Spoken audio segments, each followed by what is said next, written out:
Halo, kembali lagi bersama saya Penny.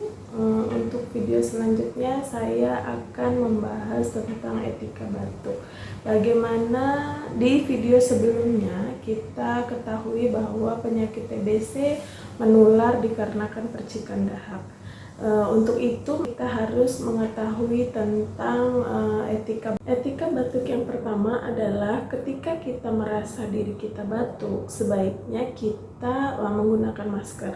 Lalu yang kedua, gunakan lengan bagian dalam ketika kita batuk. Lalu yang ketiga, menggunakan tisu untuk menutup hidung dan mulut ketika kita batuk ataupun bersin. Yang keempat, jangan lupa cuci tangan, serta tisu bekas batuk atau bersin itu kita buang. Demikianlah informasi yang dapat saya berikan, semoga dapat bermanfaat bagi kita semua.